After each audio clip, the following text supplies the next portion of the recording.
This is Proclaim, 30 minutes of news and information from around the Diocese of Altoona-Johnstown, and the Proclaim TV Mass live from St. John Galbert Cathedral in Johnstown at 11 a.m.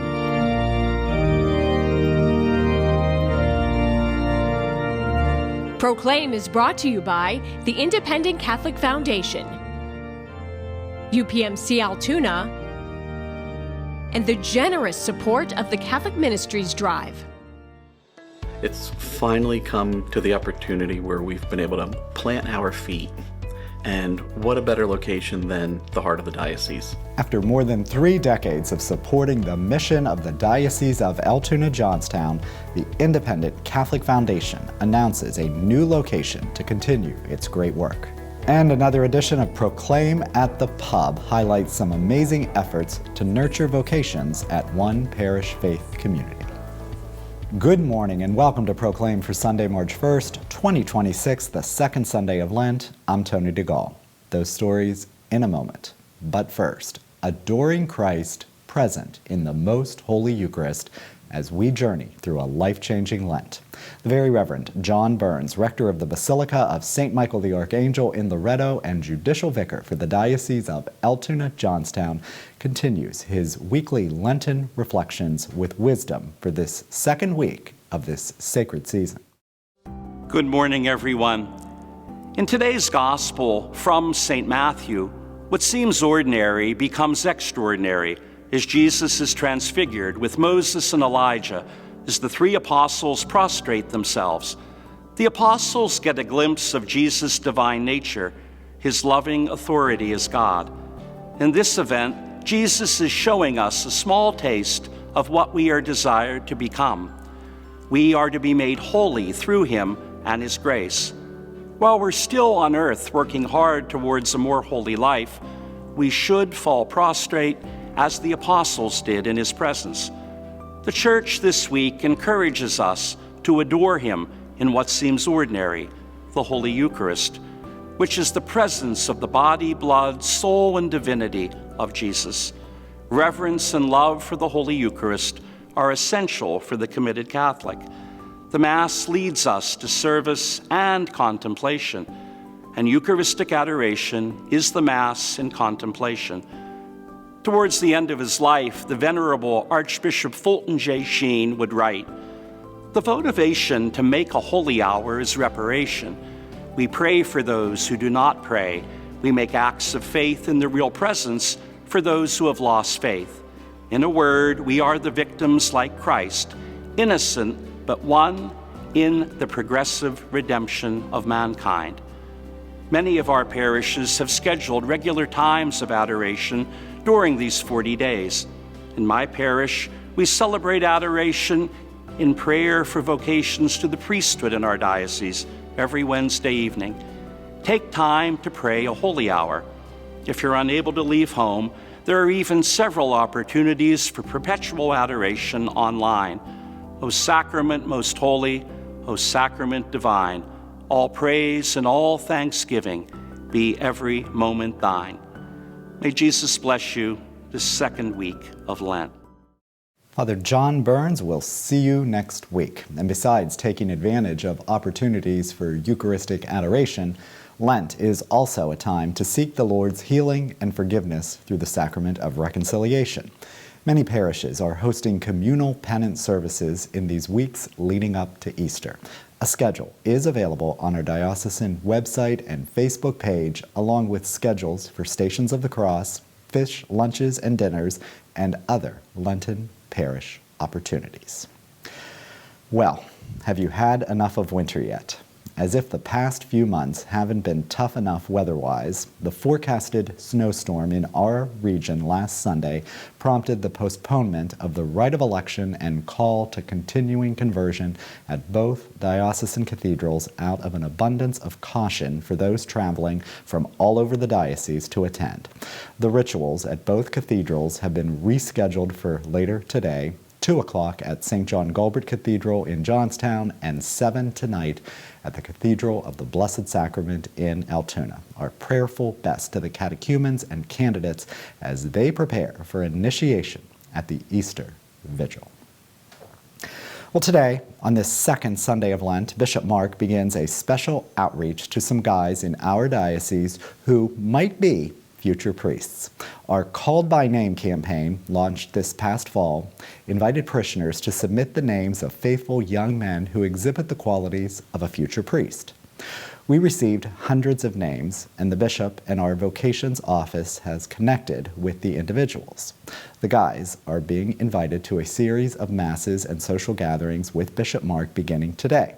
Bishop will celebrate the proclaimed TV Mass at St. John Galbart Cathedral in Johnstown today, after which he'll share food and fellowship with the Called by Name men in attendance. Similar masses and socials will occur in the coming weeks in Altoona and in State College. As always, you can watch the Mass live at the top of the hour here on WATM, ABC 23, and please continue to pray for an increase in vocations here in the Diocese of Altoona-Johnstown. Well, today begins a beloved Lenten tradition in the diocese. The annual Infant of Prague Novena will be prayed at St. Andrew Parish in Johnstown today through March 9th, with masses on the weekends at 4 p.m. and weeknights at 6:30 p.m. Elsewhere this Lent, the popular Shroud Talks is returning to the diocese this Lent. Bill Wingard established Shroud Talks more than a decade ago to present the compelling history and scientific investigation of the Shroud of Turin and confront its greatest question: is the shroud the actual burial cloth of Jesus? Presentations are scheduled for next Sunday, March 8th at 3 at Resurrection Parish in Johnstown, March 11th at 6:30 at St. Joseph Parish in Bellwood, March 22nd at 2 at Visitation of the Blessed Virgin Mary Parish in Johnstown, March 25th at 6:30 at St. Matthew Parish in Tyrone, and March 31st at 5 at St. Catherine of Siena Parish in Mount Union. The Basilica of St. Michael the Archangel in Loretto will be the site of the annual Lenten mission in honor of Our Lady of Loretto, March 15th through the 19th. Capuchin Franciscan priest Father John Petrokovic, seen here, will be the mission director. The St. Patrick Triduum is happening at St. Patrick Parish in Johnstown, March 15th through the 17th at 7 each night. The 61st annual Novena in honor of the Most Sacred Heart of Jesus is scheduled for March 16th through the 24th at Sacred Heart Parish in Altoona. And St. John Galbart Cathedral in Johnstown will host the annual St. Joseph Triduum, March 18th through the 20th at 7 each night. Meanwhile, Holy Name Parish in Ebensburg will welcome former Notre Dame University athlete and Olympic bobsledder Jaden O'Brien as guest speaker at the parish's annual Lenten mission on March 20th at 7. Also, acclaimed Catholic author, speaker, and podcaster Matt Fradd is coming to Penn State Catholic Campus Ministry on March 16th at 7 at the Pascarella Spiritual Center on the Penn State University Park campus. Proclaim is brought to you by the Independent Catholic Foundation, UPMC Altoona, and the generous support of the Catholic Ministries Drive. An exciting new chapter for the Independent Catholic Foundation, which prayerfully and financially supports the mission of parishes, Catholic schools, and ministries throughout the Diocese of Altoona-Johnstown. The foundation has acquired the former Altoona office of Catholic Charities at 1300 12th Avenue in Altoona, next to the Cathedral of the Blessed Sacrament. Beginning tomorrow, the foundation will be open for business at that new location. President and CEO Chris Ringkamp tells us more about the move and about how you can help the Independent Catholic Foundation help the local church. We're so thrilled after 35 years of traveling in the desert of leasing office space in Blair County. We've been in 4 different leased sites over those 35 years. It's finally come to the opportunity where we've been able to plant our feet. And what a better location than the heart of the diocese, right at the base of the Cathedral of the Blessed Sacrament. By having a permanent location, we hope to inspire more Catholics to consider increased generosity, perhaps through a will or an estate plan, to their parish, to their favorite Catholic cause, to a Catholic high school, even cemeteries where loved ones are buried. We manage endowments for all of those classes of charitable causes. And just raising that awareness of where we are and what we do, we hope to inspire others to help build up support of the local Catholic Church. So the easiest way to leave a legacy is to make a contribution to an existing endowment that supports parish general operations, or an existing scholarship endowment. That's the easiest way to do it. And it can be done with a gift of any amount, at any time, for any reason. And every one of those contributions that come to the Independent Catholic Foundation count as charitable gifts. We are a nonprofit charity in the eyes of the IRS. So all of those contributions are tax deductible, of course. The portfolio of endowments that we manage, currently we have just under 300 endowments with a market value of just over $47 million. That seems like it's a tremendous amount of money, but we never spend those endowment dollars. We use that to invest in the marketplace with a Catholic screen so that we are investing our dollars in corporations that are unblemished when it comes to supporting Catholic causes. We follow the investment guidelines of the U.S. Conference of Catholic Bishops. So we take that portfolio, we invest it, and then every year we release a portion of the earnings to those specific beneficiary organizations that each of those endowments supports. We have endowments that may provide $1,500 a year for cemetery perpetual care. We have other endowments that are providing at least one parish that I know of $100,000 a year.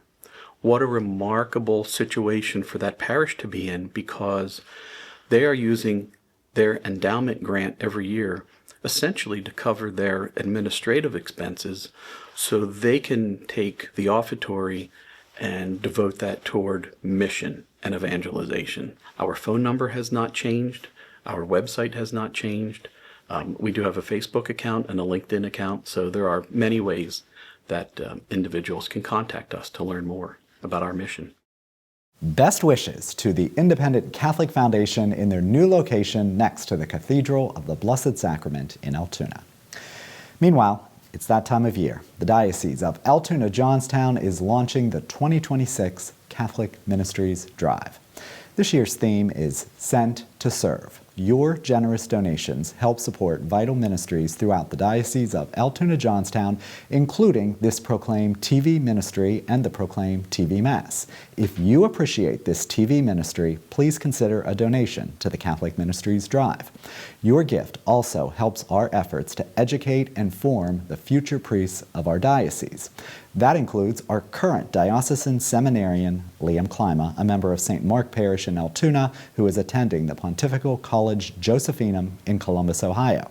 In fact, in his Catholic Ministries Drive letter, Bishop Mark specifically referenced Liam and how this young seminarian is learning what it means to be sent to serve.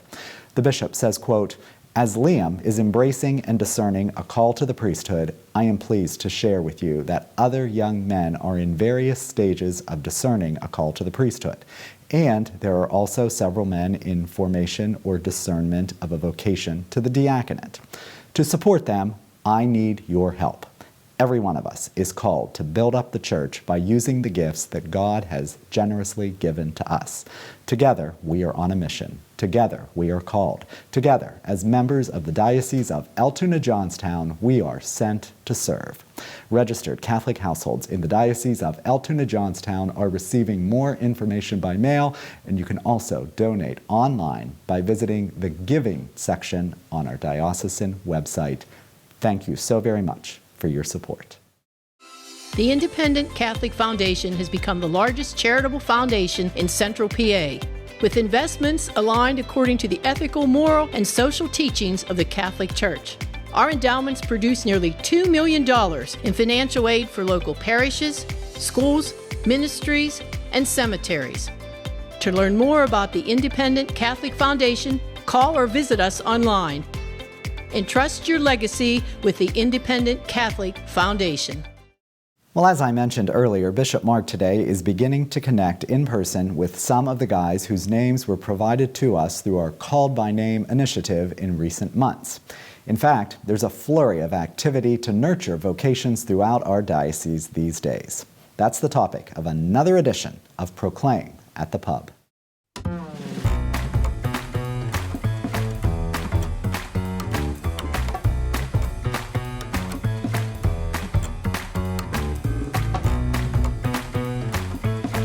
Back here at one of my favorite places, PJ's in Crescent, and it's another cold and snowy winter day as we tape this. Winter just will not go away, but we have a great topic to warm your hearts today. I am joined by two parishioners of St. Aloysius Parish in Crescent, Rob Dillon and his wife, Susan Dillon. Welcome to you both. Thank you. Thank you, Tony. A pleasure to have you here. We'll dig into our snacks in a moment. I always say the hardest part is having the aroma right in front of you and not be able to dig in right away, but we'll get to all that. We're talking about vocations today, specifically vocations to the priesthood, also vocations to the permanent diaconate and religious life, but mainly the priesthood. Before we get to that, tell our viewers a little bit about yourself. We'll start with you, Rob. My name is Rob Dillon. We're from Crescent. We do go to church at St. Aloysius Parish, and we're pleased to be here. Great. Susan? My name's Susan Dillon. I'm a lifelong member of St. Aloysius, and I'm happy to be here. I'm currently retired. We have 2 children, and we hope that we can do some vocation awareness to help promote vocations in our diocese. We partnered a while ago with a group called Vocation Ministry, and there was a woman named Rhonda Grunwald who worked with us, and she came to our diocese and she met with priests and representatives of parishes and kind of encourage them to build a culture of vocations in their own faith community, and you guys have run with it. Tell us some of the things that you are doing at St. Aloysius and St. Francis Xavier in Crescent. First, I'd like to give a shout out to the members of our team. We all do a great job, and they are all hands-on with us. The members are Teresa Benzie, Jim and Michelle Bosler, Rebecca Stiles, Sharon Sinceri, Kathleen Tubo, Rob and myself, and Father Arnone. So a great group. Absolutely. Yes. Father Arnone had approached these members back in the fall of 2024 and had encouraged us to think about joining this team. And then we went to the seminar, we learned about some things, and then we were giving a book, which has a lot of resources in it. And you can also go online to vocationministry.com. And so we were able to get an idea of what to expect. And one of the things that definitely helps us is there are vocation days that tells us, some ideas of what we could do. So as the year goes through, we look and see, well, what can we do for this? Different things, so making cards, having a potluck, reaching out to some of the community, religious communities, and then we can, send them cards and thank them for all that they do and how they help our communities as well. Showing them that they're appreciated and valued. Absolutely, absolutely. That's wonderful. Yes. So one of the things that we just recently did is we had a poster contest and an essay contest for Catholic Schools Week. So we had K through 8. Now, the theme for all of this was how has a priest or religious person had a positive impact on me? So K through 5 was a poster contest, and grades 6 through 8 was an essay contest. And then we picked 3 winners from K through 5. And then 6 through 8, we had a winner for each grade. And everybody did an awesome job.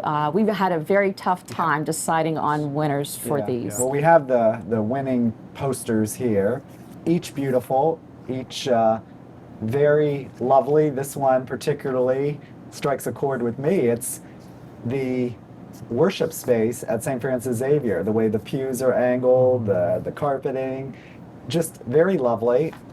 Anyone who knows Father Arnone knows that he's a puzzle lover. And in the upstairs of his rectory, all the puzzles he's put together over the years are displayed on walls up there.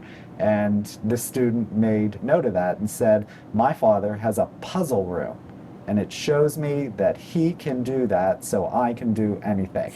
So children are perceptive, and the littlest things sometimes stick with them. So this is, I think, really an example of that puzzle room and how it struck a chord with that child. So these are wonderful. And then these essays, I read them, 3 winners. Amazing. Each student talked about the impact that a priest has on them. And the first place winner is Ruthie Golden, who is an 8th grader at All Saints Catholic School, and she spoke about a Benedictine priest who often fills in at her parish. And I'm not going to take the time to read it right now because it's a little lengthy, but obviously she pays attention to his homilies, and many of the things that he has said really struck a chord with her. And it's beautiful to see that. And then the other 2 winners talked about Father Arnone and just the impact that he has in their life.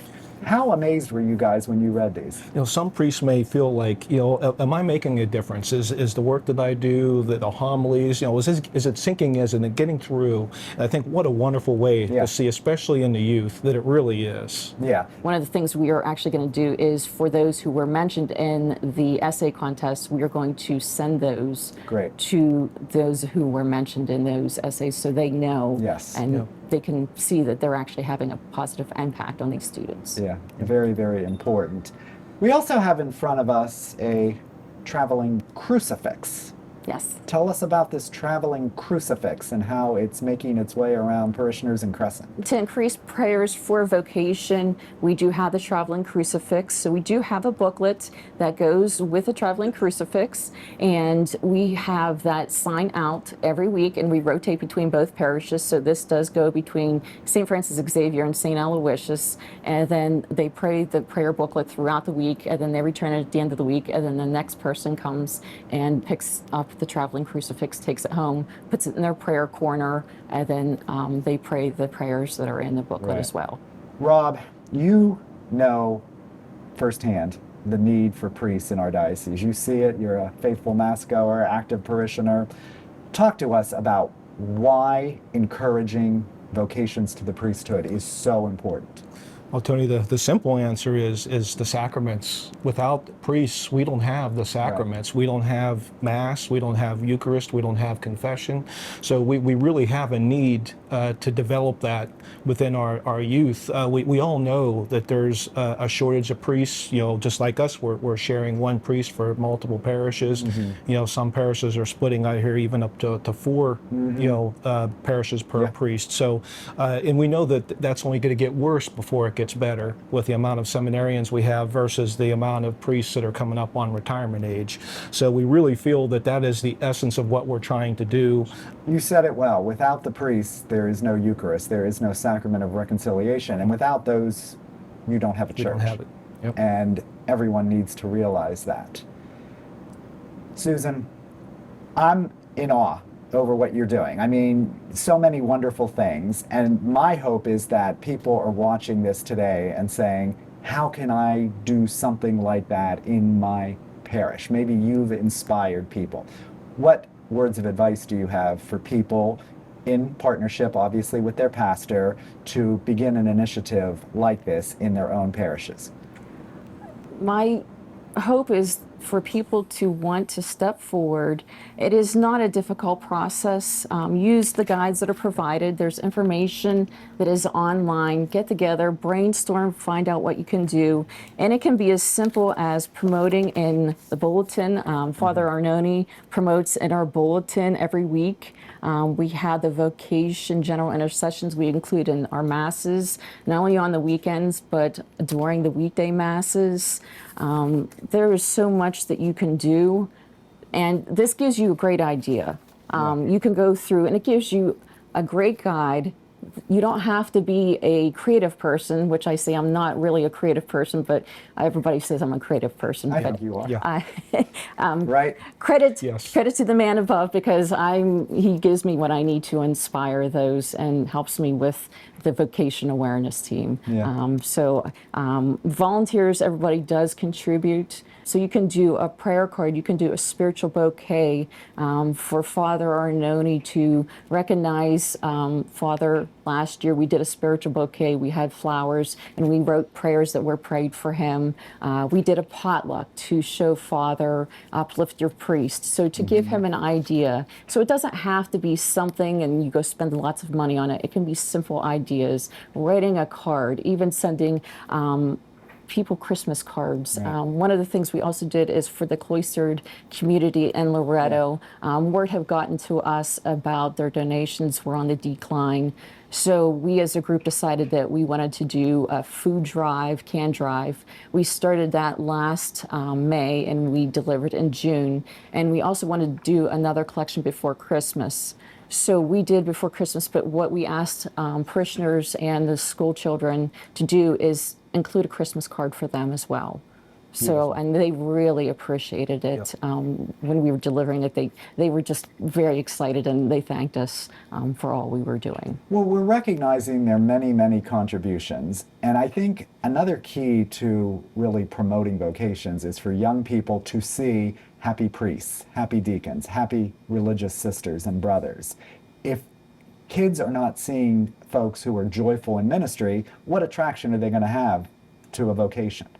So we have to do everything we can to build up our priests and deacons and our religious. And, you know, we've talked a lot about Father Arnone today because he's your pastor, but I echo, what an amazing priest. Absolutely. You know, I love all our priests, and every time I have a conversation with him, I come away a better person for it. Yes. He's just a wonderful priest. You're very blessed, and it warms my heart to know that you are really acknowledging his contributions. Absolutely. Something Father Arnone has always taught us is to be a happy Catholic, you know, to go around and look like a happy Catholic. You know, like I said, where's the attraction otherwise?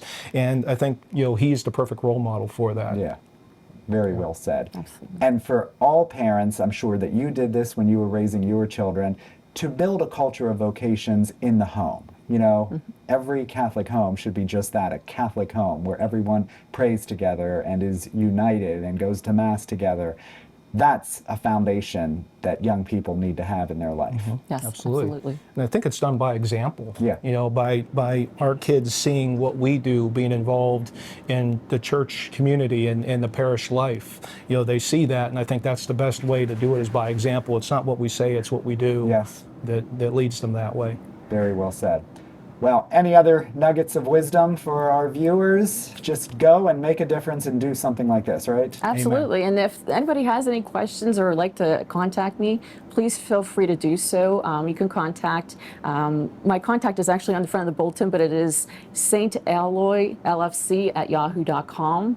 So they can reach out to me by email if they have any questions or, you know, run any ideas, or if somebody wants to do a joint project, I'd be happy and open to do a joint project as well. We're all about the collaboration in this diocese. Yes. Many opportunities for that. I want to thank both of you. I love meeting good, faithful parishioners who are alive in their faith, and you two just fit that bill to a T. So thank you so much for everything that you do, and let's hope that your efforts yield great fruit years to come. Thank you so much, Tony. Thank you for having us. Pleasure to be here.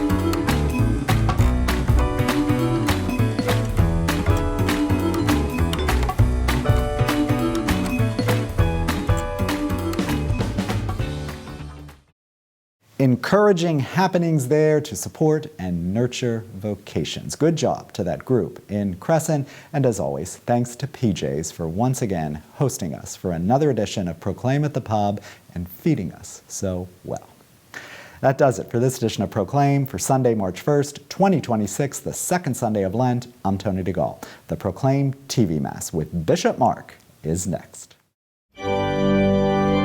Thank you for watching Proclaim. Stay up to date with the latest diocesan news and information anytime by visiting the Proclaim e-news site at proclaim.dioceseaj.org. While you're there, sign up for email updates by clicking on the e-news tab in the upper right.